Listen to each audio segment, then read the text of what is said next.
வணக்கம் ஜெயன். இன்னைக்கு நம்ம சேனல்ல வளைகுடால நடக்கக்கூடிய மோரை பத்தி ஒரு மிக முக்கியமான அப்டேட் பார்க்க போறோம்.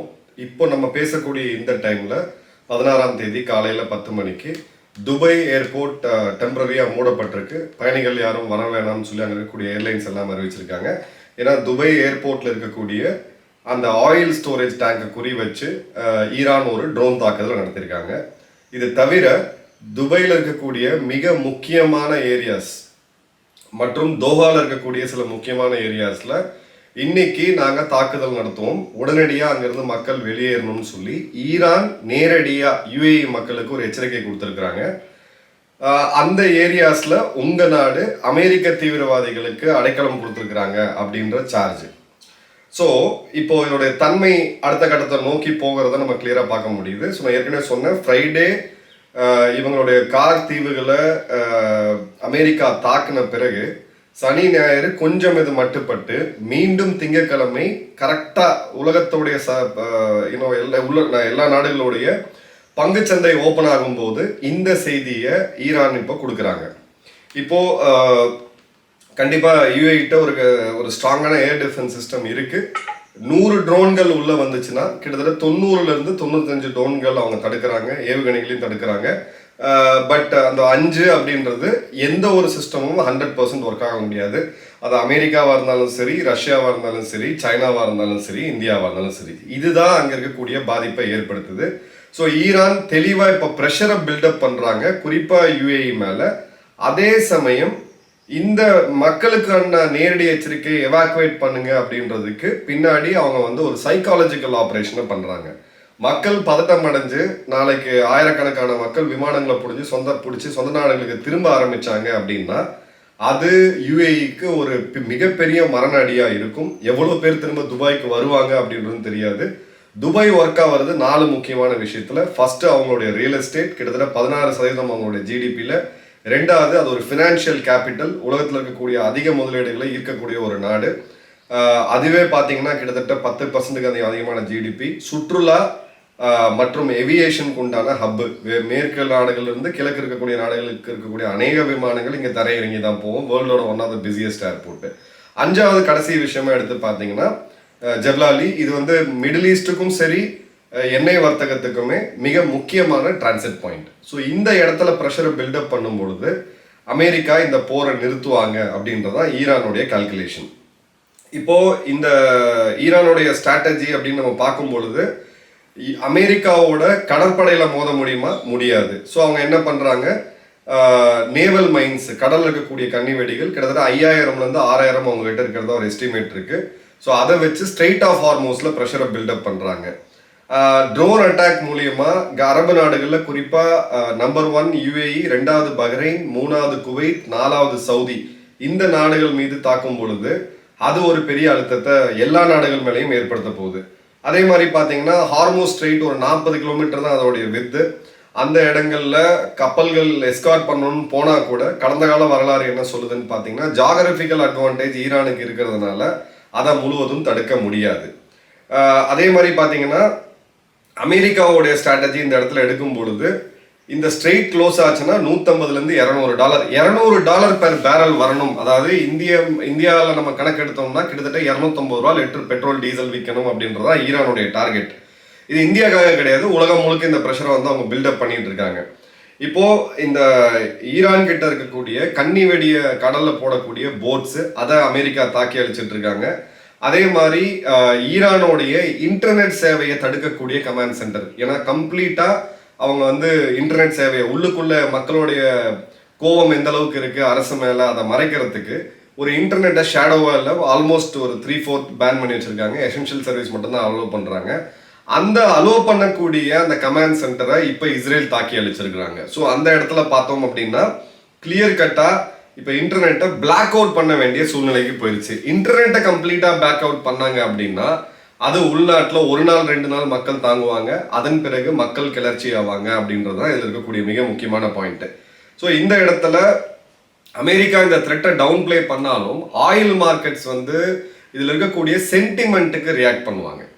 இப்போ அதாவது களத்தில் நடக்குதா இல்லையா அப்படின்றத விட பர்செப்ஷனை பேஸ் பண்ணி தான் ரியாக்ட் பண்ணும். இதில் வந்து அவங்க செய்தி என்ன சொல்கிறாங்கன்னா, கீப் த மார்க்கெட்ஸ் காம், ரொம்பலாம் பதட்டப்படாதீங்க பங்கு சந்தையிலலாம், மிலிட்ரி அந்த வேலையை பார்த்துட்டு இருக்கு அப்படின்றாங்க. இஸ்ரேலை பொறுத்த வரைக்கும் பார்த்தீங்கன்னா அவங்க ஈரானுடைய மிசைல் ஸ்ட்ரக்சர், ஏன்னா அதுதான் இஸ்ரேலுக்குன்னா நேரடி ஆபத்து.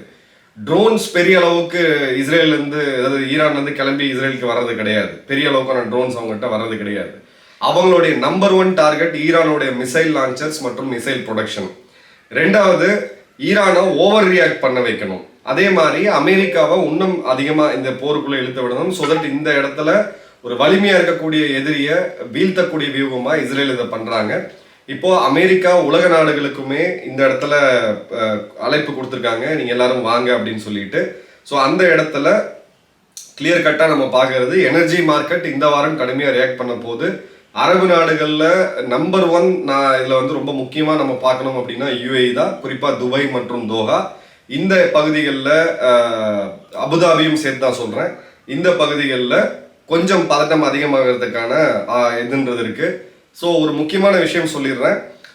அரபு நாடுகளில் இந்த சோஷியல் மீடியாவில் இந்த வீடியோஸ் எடுத்து பதிவு போட்டு அதை வந்து மக்களில் பேனிக்கை உண்டு பண்ணுவாங்க, ஃபர்ஸ்ட் கேட்டகரி.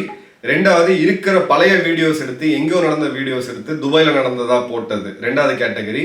மூணாவது, கம்ப்ளீட்டா AI மூலியமா போட்டு ஈரானுக்கு ஆதரவு தெரிவிச்ச கிட்டத்தட்ட 19 பேர் கைது கிட்டத்தட்ட 26 பேர் கைது செய்யப்பட்டிருக்காங்க. அதுல 17 பேர் இந்தியர்கள், பங்களாதேஷிகள் இருக்காங்க, பாகிஸ்தான்ல இருக்காங்க. அவங்களை கைது செய்து 1 வருடத்துக்கு மேல சிறை தண்டனை, இதுக்கு மேல அவங்க உள்ளவே நாட்டுக்குள்ளேயே வர முடியாத அளவுக்கு அவங்க டிபோர்டேஷனும் பண்ண போறாங்க. UAE இருக்கக்கூடிய நம்மளுடைய நண்பர் ஒருத்தர், ஒரு அங்க அரசு அவருடைய அதிகாரிகளுக்கு க்ளோஸா இருக்கவங்க இதை நேற்று சொல்லியிருந்தாங்க. இன்னைக்கு அது அதிகாரப்பூர்வமாக NDTV நியூஸ் பேப்பர்லேயே அது வந்திருக்குது.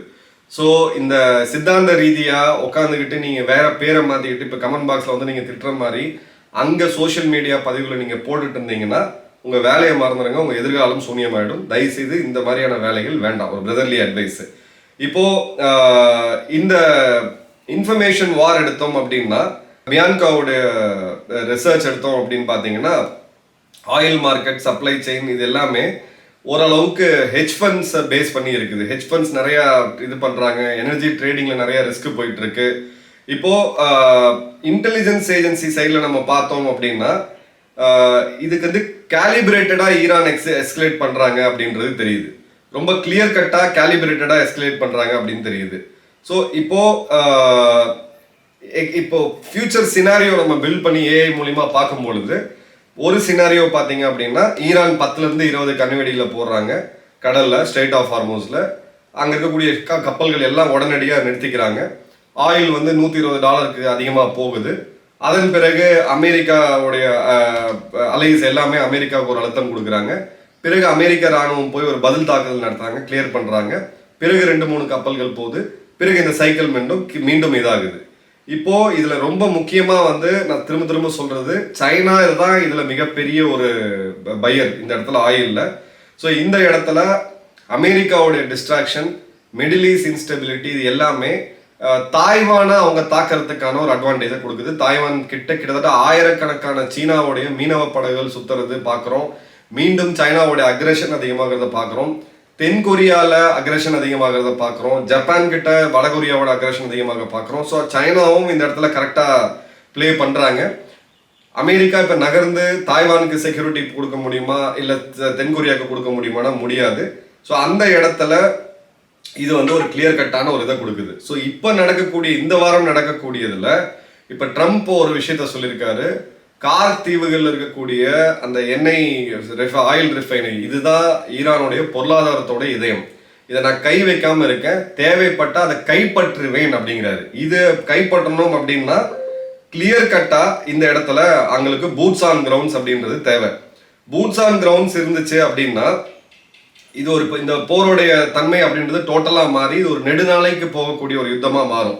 ஸோ இப்போ ஹெட்ஜ் ஃபண்டில் இருக்கக்கூடியவங்க என்ன இது பண்ணுறாங்க அப்படின்னு பார்த்தீங்கன்னா, ஹெட்ஜ் ஃபண்ட்ஸ் மேனேஜர்ஸ்லாம் என்ன பண்ணுறாங்க, பங்கு சந்தையில் இருக்கவங்கன்னா, இப்போ ஈரானுடைய மெசேஜ் என்ன, ஹார்மூஸை நாங்கள் கை வைப்போம், ஆயில் ப்ரைஸை ஏற்றுவோம். அமெரிக்காவது என்னென்ன, அங்கே ஹார்மூஸ்லாம் பெரிய அளவுக்கு இதாகல, நாங்கள் கூட்டாளி நாடுகளோட சேர்ந்து அதை சரிப்படுத்திடுவோம், மார்க்கெட்டை காம் டவுன் பண்ணுறது. இஸ்ரேலோடது என்ன அப்படின்னு பார்த்தீங்கன்னா, ஈரான் எஸ்கலேட் பண்ணுறாங்க அப்படின்னு சொல்லி அவங்களுடைய மிசைல்ஸை மட்டும் குறி வச்சு தாக்குறது. இப்போ அமெரிக்கா இந்த கன்னி வெடி தாக்குதல பெரிய அளவுக்கு இது பண்ணல. இது வரைக்கும் பெரிய ரிப்போர்ட்ஸ் வரல, கன்னி வெடி தாக்கி நிறைய கப்பல்கள் போயிருக்கு அப்படின்னு சொல்லிட்டு. ஸோ இந்த இடத்துல அமெரிக்கா கொடுக்க வேண்டிய ஷாக்கை இப்போ ஈரானுக்கு வந்து கொடுத்துருக்குறாங்க. இப்போ இந்த சைனா ஃபேக்டர் தான் இருக்கிறதுலே மிக முக்கியமான ஹிடன் ஃபேக்டர். ஸோ இப்போ இந்த டியூரேஷன் வார் தியரி அப்படின்னு ஒன்று இருக்கு. ஒரு போர் இவ்வளோ தூரம் போனால் அதுக்கான பாதிப்பு என்ன இருக்கும் அப்படின்னு சொல்லிட்டு 1 to 2 வாரம் இன்னிலிருந்து இந்த மார்ச் கடைசி வரைக்கும் போச்சு அப்படின்னா ஆயில் வந்து ஸ்பைக் ஆகும், ஆனால் மேனேஜபிளாக இருக்கும். 1 to 2 மாதம் போச்சு அப்படின்னா உலக நாடுகள் முழுக்க பணவீக்கம் அப்படின்றது மிகப்பெரிய லெவலில் வரும். 3 to 6 மாதம் தொடர்ந்ததுன்னா ரிசெஷன், மிகப்பெரிய பொருளாதார பின்னடைவை உலக நாடுகள் அமெரிக்காவில் ஆரம்பித்து ஒரு நாடு விடாமல் இந்த மாதிரியான ஒரு சூழ்நிலைக்கு வரும். நான் ஏற்கனவே சொன்னேன், தீவு நாடுகளுக்கு மிகப்பெரிய பாதிப்பு இருக்கும்னு சொல்லிட்டு. இப்போ இலங்கையில் ஏற்கனவே ரேஷன் பண்ண ஆரம்பிச்சிட்டாங்க. பைக்குக்கு வந்து 5 லிட்டர் பெட்ரோல் தான் ஒரு வாரத்துக்கு, காருக்கு வந்து 15 லிட்டர் பெட்ரோல் தான். கியூஆர் கோட் மூலிமா நீங்கள் தான் போட முடியும். இன்னைக்கு மைல் கணக்கில் அங்கே கியூ நிற்கக்கூடிய செய்திகள்லாம் நம்ம நண்பர்கள் சொல்கிறாங்க. ஸோ கொஞ்சம் அன்சர்டனாக இருக்குது. துபாய், அபுதாபி, தோஹாவில் இருக்கவங்க கொஞ்சம் சேஃபாக இருங்க. பேசிக் ப்ரோட்டோகால்ஸை ஃபாலோ பண்ணுங்கள். இன்னொரு டீட்டெயில் வீடியோ சந்திப்போம். நன்றி, வணக்கம், ஜெயன்.